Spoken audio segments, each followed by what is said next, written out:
Hai guys, selamat berjumpa kembali dengan novel populer viral kesayangan Anda ini. Saat ini admin ingin menghadirkan sebuah novel yang alur ceritanya sangat menarik dan seru.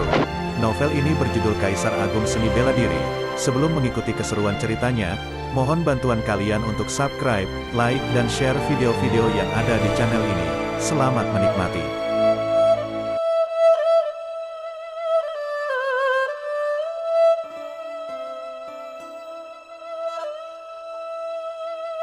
Kaisar Agung Seni Bela Diri, Bab 312, Changlan yang berpakaian ungu. Pisau pendek berwarna merah darah di tangan pemuda berwajah jahat itu adalah senjata perang level tinggi peringkat bumi.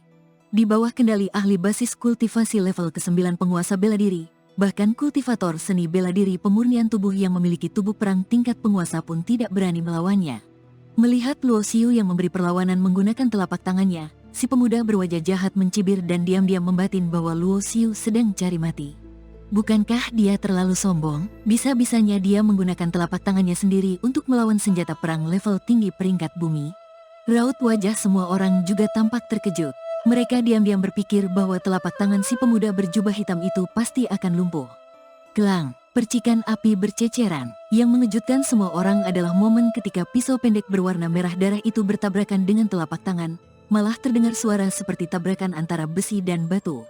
Telapak tangan Luo Xiu sama sekali tidak terluka. Pisau pendak merah darah itu bahkan tidak meninggalkan tanda putih sedikit pun di telapak tangannya. Di sisi lain, pemuda berwajah jahat itu malah merasakan kekuatan mengerikan yang tak tertahankan mengalir ke pisau pendeknya. Seiring dengan terdengarnya suara jeritan, pergelangan tangannya sontak patah dan sosoknya terpental. Luo Xiu sama sekali tidak berbelas kasihan. Dia menunjuk ke udara. Lalu seberkas energi pedang sontak memelesat dan menebas ke arah pemuda berwajah jahat yang berada di udara. Hentikan! Tepat pada saat ini, seorang pria dalam balutan pakaian mewah bergegas keluar dari lantai 2 restoran. Dia mengangkat tangannya dan meraih energi pedang yang diluncurkan oleh Luo Xiu, lalu menghancurkannya. Restoran Tianyi dapat berbisnis di kota Langitolo. Jadi, mereka tentu saja memiliki banyak koneksi. Pria berpakaian mewah ini adalah ahli yang bertanggung jawab atas restoran Tianyi. Luo Xiu memiliki kemampuan penglihatan kehidupan. Dia sudah menyadari keberadaan orang ini sejak awal. Orang itu adalah seorang pria parubaya berpakaian mewah. Dia tampak mengerutkan alisnya, lalu mendongak untuk melirik Luo Xiu.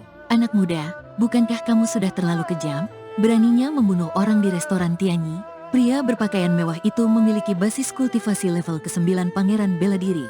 Dia setara dengan pelindung dari klan Phoenix, Feng Ling. Beberapa orang memang pantas mati, bahkan mati pun enggak cukup, ujar Luo Xiu dengan santai sembari tersenyum.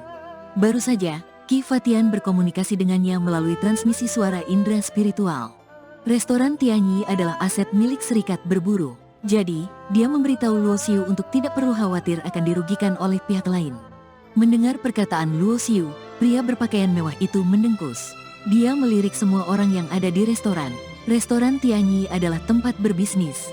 Jadi, kalau para tamu punya dendam dan konflik, tolong selesaikan di luar restoran. Setelah mengatakan itu, pria berpakaian mewah menatap Luo Xiu dalam-dalam. Kemudian, dia berbalik dan langsung menghilang. Tepat pada saat ini, beberapa murid bulan darah yang tersisa segera mengangkat pemuda berwajah jahat yang tampak pucat pasi. Selain itu, jasad dari murid lain yang kepalanya sudah mencekung ke dalam juga diangkat oleh beberapa orang ini. Bocah, masalah ini belum berakhir. Kamu nggak akan sanggup mengusik tanah suci bulan darah. Meskipun sedang diangkat oleh beberapa orang, si pemuda berwajah jahat masih saja bisa berteriak angkuh ke arah Luo Xiu. Luo Xiu mengerutkan alisnya. Jika pria parubaya berpakaian mewah itu tidak ikut campur, orang ini pasti sudah mati di tangannya.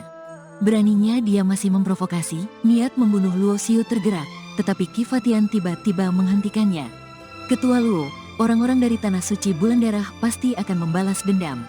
Membunuh satu orang mungkin bukan masalah besar, tapi kalau sampai membunuh orang tanah suci bulan darah lagi, masalah ini benar-benar akan sulit ditangani.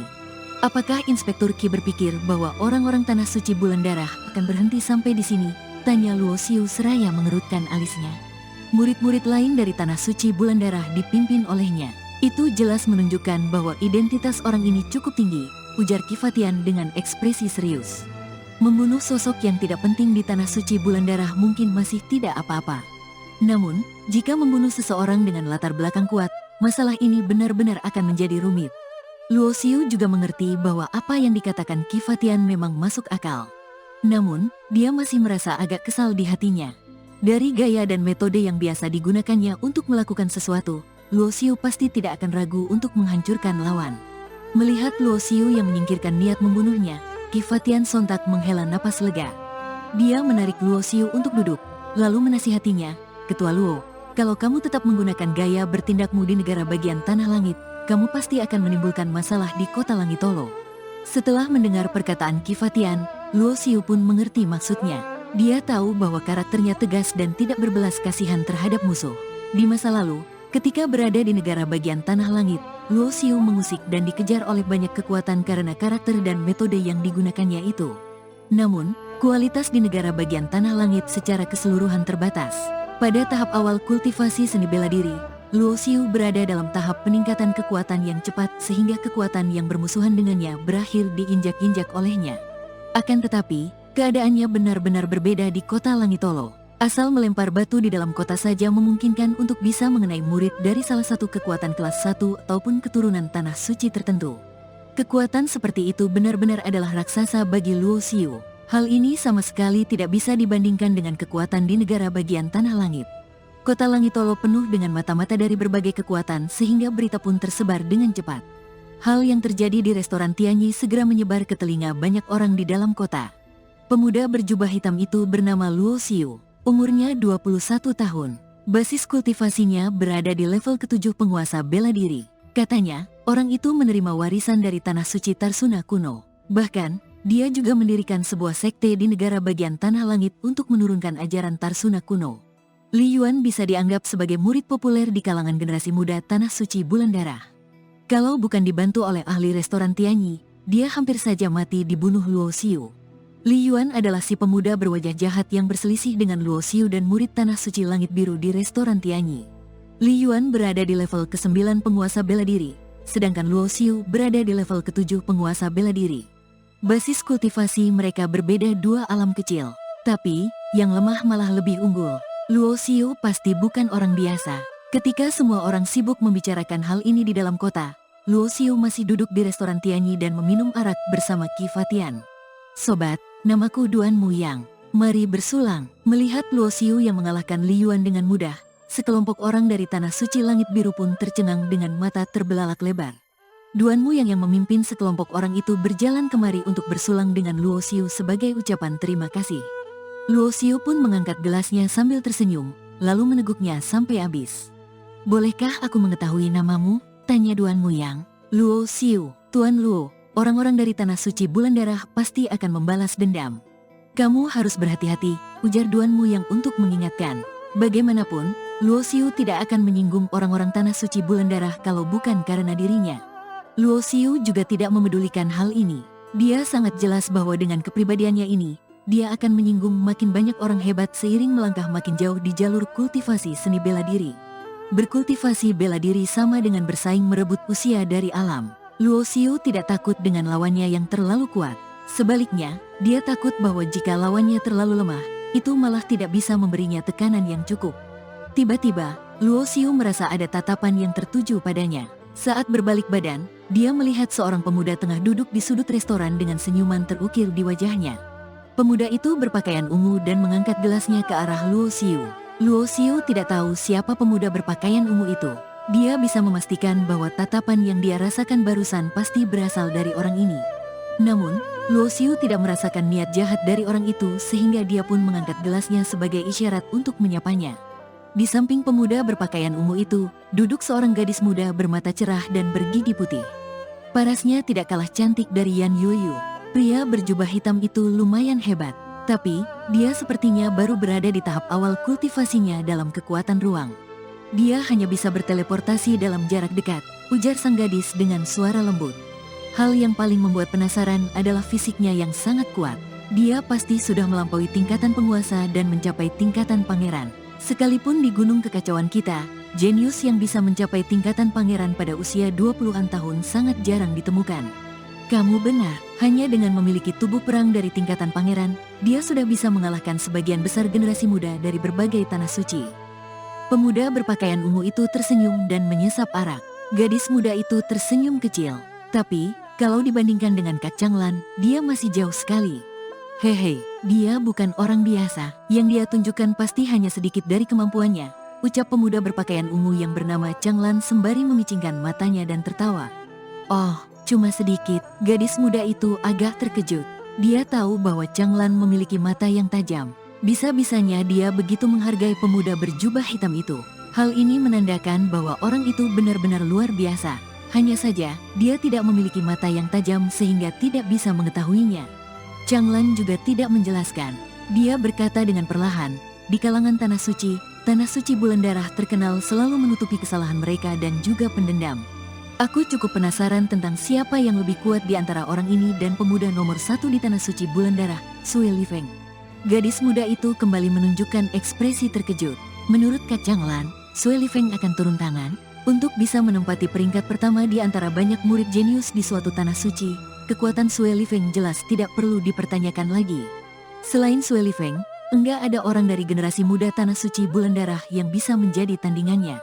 Di kota Langitolo, berbagai kekuatan memiliki markas mereka sendiri. Pada saat ini, di depan pintu markas Tanah Suci Bulan Darah, beberapa murid dalam balutan jubah bulan darah tampak tergesa-gesa dengan membawa 2 orang.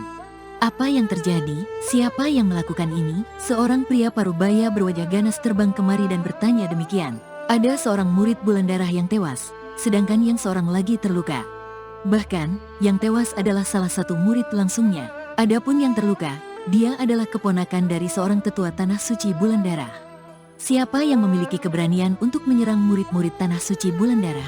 Di antara berbagai Tanah Suci di alam Samudra Bintang, Tanah Suci Bulan Darah selalu pendendam dan sangat kejam. Jadi, beberapa Tanah Suci yang lebih kuat pun enggan menyinggung Tanah Suci Bulan Darah jika tidak diperlukan.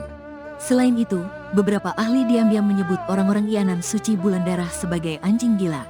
Begitu diusik, mereka akan terus mengejar dan menggigit bagaikan anjing gila. Meridiannya rusak, bidang eliksirnya juga sedikit terluka.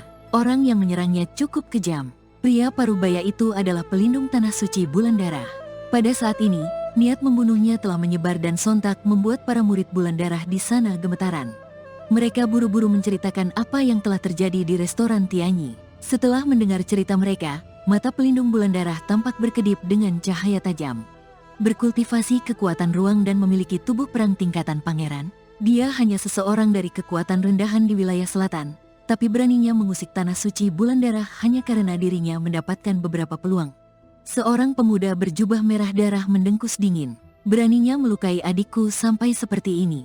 Aku, Li Hui, akan merenggut nyawanya. Sudut dari jubah merah darah pemuda ini dijahit menggunakan benang emas. Itu mewakili identitasnya sebagai murid inti dari Tanah Suci Bulan Darah. Semua murid Tanah Suci Bulan Darah mengenakan jubah merah darah. Namun, yang membedakan mereka adalah sudut jubah murid biasa dijahit menggunakan benang perak. Sementara itu, sudut jubah murid inti dijahit menggunakan benang emas. Adapun murid elit, sudut jubahnya dijahit menggunakan benang ungu keemasan. Di atas murid elit, masih ada murid langsung dari Ketua Suci. Mereka mengenakan jubah merah darah tanpa adanya warna lain.